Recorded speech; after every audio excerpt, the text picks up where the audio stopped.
Hello, everyone. This is Senior Biotech Analyst John Vandermosten. Welcome to our channel that educates the life sciences investor on exciting advancements in drugs, biologics, and devices. For more content and news like this, subscribe to our channel below and like or share with others. We're back with Chris Bunka, CEO of Lexaria Biosciences. Nicotine. There are about 30 million smokers in the United States and about a billion around the world. The habit leads to several kinds of cancers and almost 8 million deaths.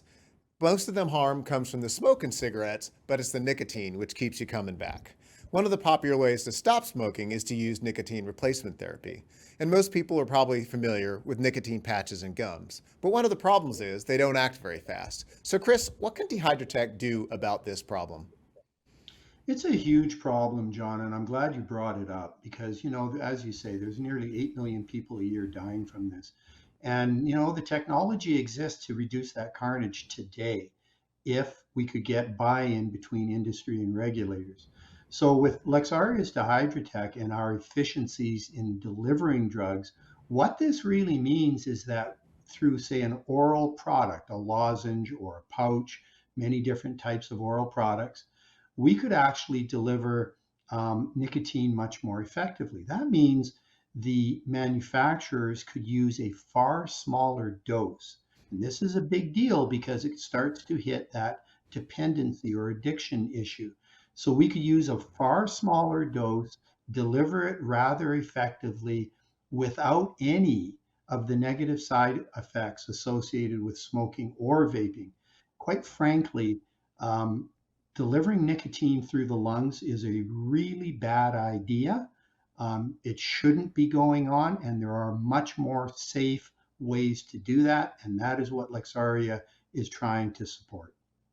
Great. So you've been working with Altria for quite a while. I think you've had at least a couple arrangements with them so far. Can you tell us about those and kind of what does Altria see in your technology that keeps them coming back? Absolutely. We've been working on and off with Altria for about 3 years. They recently revitalized the relationship and are examining some of our nicotine powders this summer. We've also had discussions with other parts of the industry, like British American Tobacco, BAT, and even PMI over in Europe. And one thing is clear, industry wide and worldwide, the industry sees the imperative to find another way to deliver nicotine. All three of the world's largest nicotine companies, the three companies I've mentioned, they're exploring oral nicotine delivery methods that include vaping, but also other methods. For example, PMI very recently submitted a $16 billion takeover bid of Swedish Match. Hmm. And if your listeners are not familiar, Swedish Match is one of the world's leading nicotine pouch manufacturers. And that method of oral delivery is the fastest growing method of nicotine delivery in the world, expected to reach $25 billion in 2026, I believe. So there's a lot of different ways to do this. And where Lexaria is very, very pleased, we feel, with some justification from the studies we've already run, that Lexaria's DehydraTECH makes our Lexaria nicotine powders the most effective nicotine oral delivery system in the world. And we're running a test this summer to try to prove that. So Chris, the names that you mentioned there, the partners, potential partners, they were all either combustible smoking companies or I guess consumer product companies. But there's also the other side of it, which is the pharmaceutical companies that perhaps make the NRTs or as well. Have you had any talks with them, and what's the potential on that side of the partnership? Yeah, there's a great divide in the world because obviously things like vapes or cigarettes are Hmm. CPG, consumer packaged goods, and they are regulated entirely differently, even though they contain nicotine, entirely differently than pharmaceutical products. And most regulators, including the FDA in general, view NRTs, nicotine replacement therapies, as a drug. So, very different regulatory environments, which means different potential partnering opportunities for us. This is actually a good thing for Lexaria because it gives us additional opportunities for commercial development with the same molecule, the same nicotine molecule.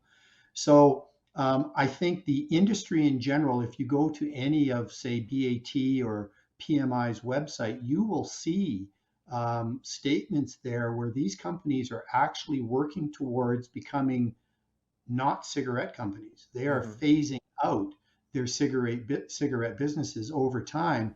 And Lexaria really wants to be part of that.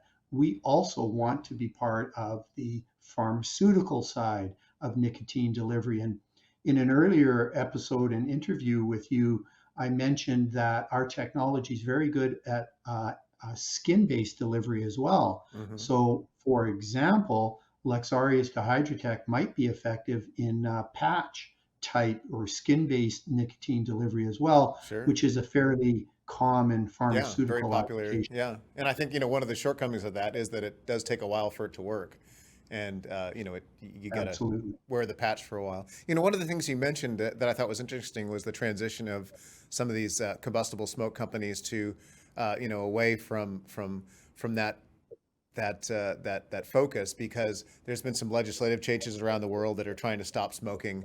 Uh, do you see any opportunities there, or any changes there on the law front, where smoking will be kind of pushed aside in future years? Well, you know how much all investors hate regulation because it usually means extra cost and slowing things down. I mean, this is a rare, maybe a once in a lifetime occurrence. In our case, we welcome it, and I'll tell you why. So countries like Australia and New Zealand recently have passed laws literally completely banning smoking in the future. And the way they're doing it is they're saying, hey, look, if you're of a certain age today, let's say you're 0 years old or you're 10 or 20 years old, and you're not allowed to smoke anyways because of the age barriers, we're going to perpetuate that age barrier for the rest of your life. So that Hmm. 20, 30, 40 years from now, there will be no more cigarette smoking. There's also a fairly well placed rumor that the European Union is considering that legislation right now. So the industry has to change. That's the bottom line. The CPG, cigarette, and vape industry has to change. They're going to have no option but to do that. And of course, our technology fits right smack dab in the middle of these non combusted delivery methods. So I think over time, the regulatory changes in the world are probably going to cause a lot of headaches, maybe reduced profits for the big tobacco companies, but And conversely, it's yeah, and fantastic news. alternatives. Yeah, alternatives that you're working on. Well, that's great, Yeah. Chris. Thank you for the rundown there on the nicotine program. Again, we have Lexaria Biosciences CEO Chris Bunko with us here, and ticker symbol of the company is LEXX.